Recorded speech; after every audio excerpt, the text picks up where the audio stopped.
ಪ್ರಜ್ವಲ್ ರೇವಣ್ಣಗೆ ಕಾನೂನಿನ ಕುಣಿಕೆ ಬಿಗಿಯಾಗ್ತಾ ಇದೆ. ಅರೆಸ್ಟ್ ಆಗೋದು ಖಚಿತ ಆಗಿದೆ. ಈ ಮಧ್ಯೆ ವಿದೇಶದಲ್ಲಿರುವಂತಹ ಪ್ರಜ್ವಲ್ ರೇವಣ್ಣ ವಿಚಾರಕ್ಕೆ ಸಂಬಂಧಿಸಿದಂತೆ ರಾಜಕೀಯ ಜಟಾಪಟಿಯೂ ಕೂಡ ನಡೀತಾನೆ ಇದೆ. ಪ್ರಜ್ವಲ್ ರೇವಣ್ಣರನ್ನ ವಿದೇಶಕ್ಕೆ ಕಳಿಸಿದ್ದೇ ಸಿದ್ದರಾಮಯ್ಯ ಅಂತ ಅಶೋಕ್ ವಾಗ್ದಾಳಿ ನಡೆಸಿದ್ದಾರೆ. ತನ್ನ ಸರ್ಕಾರದ ತಪ್ಪಿಟ್ಕೊಂಡು ಕೇಂದ್ರದ ಕಡೆಗೆ ಬೊಟ್ಟು ಮಾಡ್ತಾರೆ. ಸಿಎಂ ಅವರ ಮೊಬೈಲ್ ಟ್ರ್ಯಾಕ್ ಮಾಡಿದ್ರೆ ಎಲ್ಲ ಗೊತ್ತಾಗುತ್ತೆ ಅಂತ ಸಿದ್ದರಾಮಯ್ಯ ವಿರುದ್ಧ ವಿಪಕ್ಷ ನಾಯಕ ಅಶೋಕ್ ಹರಿಹಾಯ್ದಿದ್ದಾರೆ. ಈ ಎಲ್ಲ ಎಪಿಸೋಡನ್ನು ನೋಡಿದಾಗ ಎಲ್ಲೋ ಒಂದು ಕಡೆ ಸಿದ್ದರಾಮಯ್ಯನವ್ರನ್ನೇ ಈ ಪ್ರಜ್ವಲ್ ರೇವಣ್ಣ ಅವ್ರನ್ನ ವಿದೇಶಕ್ಕೆ ಕಳಿಸಿದ್ದು ಅಂತ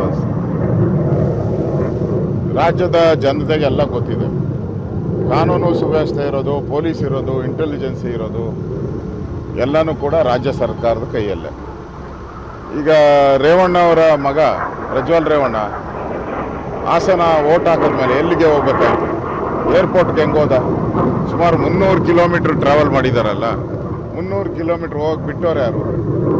ನನಗನ್ಸುತ್ತೆ ಇದು ಚುನಾವಣಾ ವಿಚಾರವಾಗಿ ಮಾಡಬೇಕು ಅಂತೇಳಿ ಒಂದು ರೀತಿ ದೇವೇಗೌಡರಿಗೆ ಅವಮಾನ ಮಾಡಬೇಕು ಅಂತ ಮಾಡಿರೋವಂಥ ಸ್ಕೀಮು.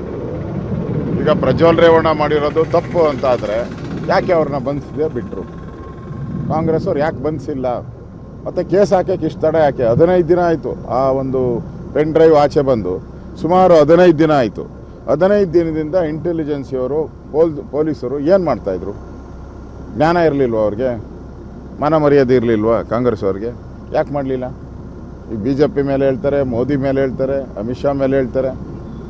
ಬಿಟ್ಬಿಡಿ, ಆಗಲ್ಲ ಅಂದರೆ ನಮಗೆ ಕಾನೂನು ಸುವ್ಯವಸ್ಥೆ ನಮ್ಮದಲ್ಲ, ಅದು ಕೇಂದ್ರ ಸರ್ಕಾರ ಕಾಪಾಡಬೇಕು. ಅದಕ್ಕೆ ಕೇಂದ್ರ ಸರ್ಕಾರಕ್ಕೆ ನಾವು ಕೊಟ್ಬಿಟ್ಟಿದ್ದೀರಿ ಕಾನೂನು ಸುವ್ಯವಸ್ಥೆ ಮತ್ತು ಇಂಟೆಲಿಜೆನ್ಸ್ ಎಲ್ಲ ನಾವು ಕೇಂದ್ರ ಸರ್ಕಾರಕ್ಕೆ ಅಂತ ಬರ್ಕೊಟ್ಬಿಡಿ. ಅವಾಗ ಕೇಂದ್ರ ಸರ್ಕಾರನ ಕೇಳಿ.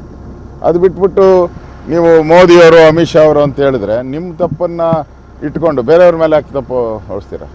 ಈ ಪ್ರಜ್ವಲ್ ರೇವಣ್ಣ ಅವ್ರದ್ದು ಏನು ಕೇಸ್ ಇದೆ ಅದು ಕಾನೂನು ಪ್ರಕಾರ ಏನು ಕ್ರಮ ತೆಗೆದುಕೊಳ್ಬೇಕು ಅದನ್ನು ನ್ಯಾಯಾಲಯ, ಪೊಲೀಸರು ತೆಗೆದುಕೊಳ್ತಾರೆ. SIT ರಚನೆ ಮಾಡಿದಾರಲ್ಲ, ಕಾಂಗ್ರೆಸ್ ಅವ್ರು ಮಾಡಿದ್ದಾರೆ, ಕ್ರಮ ತೆಗೆದುಕೊಳ್ತಾರೆ. ಅವ್ರು ಮಾಡಬೇಕು. ಅವ್ರು ಯಾಕೆ ಡಿಲೇ ಮಾಡ್ತಾ ಇದ್ದಾರೆ? ಕಳಿಸ್ತವ್ರು ಯಾರು? ಈಗ ಹಾಸನದಿಂದ ಏರ್ಪೋರ್ಟ್ವರೆಗೂ ತಂದು ಬಿಟ್ಟವ್ರು ಯಾರು? ಇವರೇ ತಾನೇ ಗನ್ಮ್ಯಾನ್. ಯಾರಪ್ಪ? ರಾಜ್ಯ ಸರ್ಕಾರ ತಾನೇ ಗನ್ಮ್ಯಾನು. ಮತ್ತು ಯಾರು?